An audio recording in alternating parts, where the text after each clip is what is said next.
পরে একাই মাথা ও আমার দেশের মাটি তোমার পরে একাই মাথা তোমাকে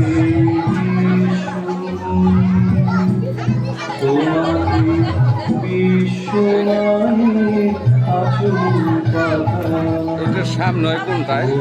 এইটাই ঠিক আছে, সামনে আসবো কোনটায়? আমার পরে একাই মাথা। এপ্রিল 1971 পাকিস্তানি হানাদার বাহিনী এগিয়ে আসছে ব্রাহ্মণবাড়িয়ার দিকে।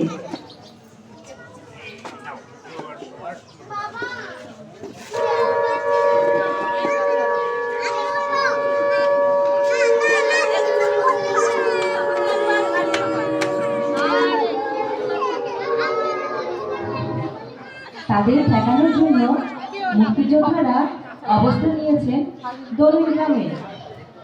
দলে মাত্র 10 জন সৈন্য, অধিনায়ক সিপাহী মোহাম্মদ মোস্তফা কামাল। 16 এপ্রিল 1971 মোস্তফা কামাল খবর পেলেন পাকিস্তানি বাহিনী কুমিল্লার আখাউড়া রেললাইন ধরে এগিয়ে আসছে, চাইছে ব্রাহ্মণবাড়িয়া দখল করতে।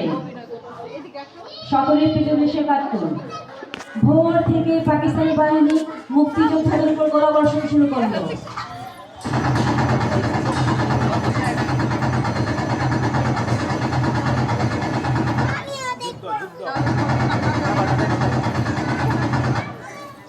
মোস্তফা কামাল ভাবতে লাগলেন, এত কম শক্তি নিয়ে ওদের মোকাবেলা করা যাবে না।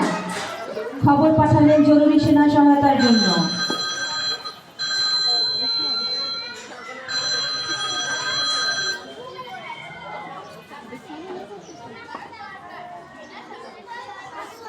কিন্তু বাড়তি সেনা এলো না, এমনকি 2 দিন ধরে নিয়মিত খাবারও বন্ধ।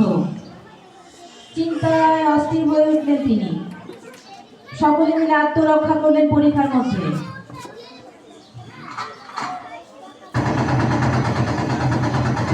দুপুরের দিকে বাড়তি কয়েকজন সেনা দৌড়ে এসে পৌঁছলেন, সেই সঙ্গে খাবারও এলো।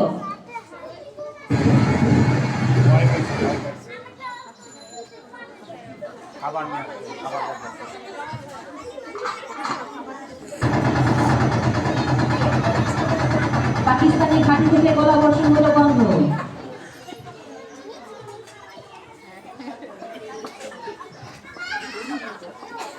18 এপ্রিল 1971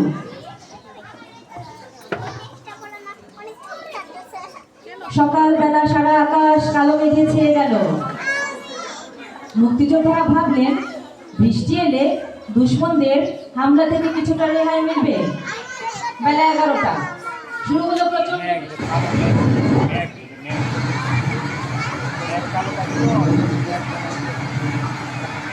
আর সেই সঙ্গে শত্রুর গোলাবর্ষণ।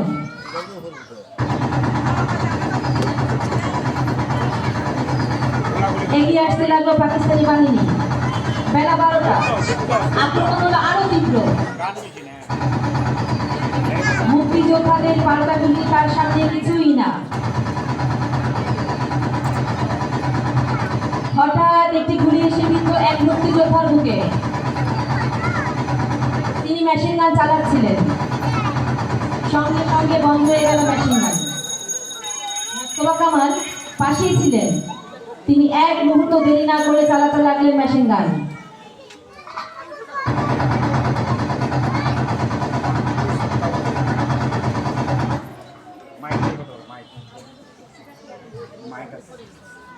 পাকিস্তানি সৈন্যরা সংখ্যায় অনেক, সঙ্গে ভারী অস্ত্রশস্ত্র। মুক্তিযোদ্ধারা সংখ্যায় কম, ভারী অস্ত্রশস্ত্র তাদের তেমন নেই। তাদের হয় সামনাসামনি যুদ্ধ করতে হবে, না হয় পিছু হটতে হবে। কিন্তু পিছু হটতে চাইলেও কিছুটা সময় দরকার। ততক্ষণ অবিরাম গুলি চালিয়ে ঠেকিয়ে রাখতে হবে দুশ্মনদের। এ দায়িত্ব কে নেবে? এ সময় আরো একজন ঢলে পড়লেন শত্রুর গুলিতে। মোস্তফা কামাল পরীক্ষার মধ্যে সোজা হয়ে দাঁড়িয়ে দিয়ে চালাতে লাগলেন গুলি। 9 জন মুক্তিযোদ্ধা এর মধ্যেই শহীদ হয়েছেন। পিছু না হটলে সবার মৃত্যু অবধারিত। মোস্তফা কামাল সবাইকে সরে যেতে বললেন। তিনি একা গুলি চালিয়ে যাবেন। মোস্তফা কামাল জোর দিয়ে বললেন, আপনাদের পিছু হটতেই হবে, তা না হলে দুশমনরা সবাইকে শেষ করে দিবে। তিনি আবার আদেশ দিলেন, সবাই দ্রুত সরে যান। শেষ পর্যন্ত মোস্তফা কামালকে রেখে সবাই খুব সাবধানে পিছু হটলেন। অনবরত গুলি চালিয়ে যাচ্ছেন মোস্তফা কামাল।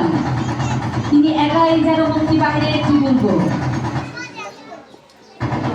এক সময় গুলি শেষ হয়ে গেল।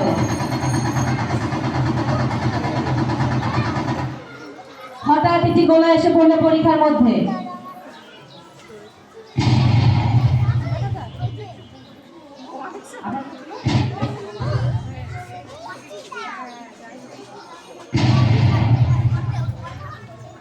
গোলার আঘাতে তার শরীর ঝাঁঝরা হয়ে গেল। তিনি মৃত্যুবরণ করলেন। দরুইনের মাটিতে সমাহিত হয়ে আছে মোস্তফা কামালের ক্ষতবিক্ষত দেহ। তার আত্মদানের কথা আমরা কোনোদিন ভুলব না। তিনি আমাদের গৌরব, তিনি আমাদের অকুতোভয় বীর। বাংলাদেশ সরকার তাকে সর্বোচ্চ বীরশ্রেষ্ঠ খেতাবে ভূষিত করে।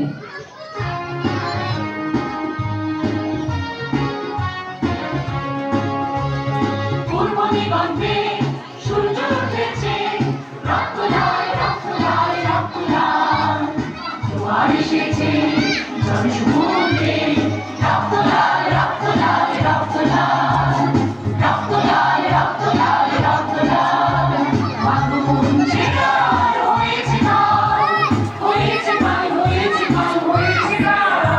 মাতৃভূমিতে গান হয়েছে গান, হয়েছে গান, হয়েছে গান, হয়েছে গান। জোয়ার এসেছে জনসমুদ্রে, রক্ত লাল, রক্ত লাল, রক্ত লাল।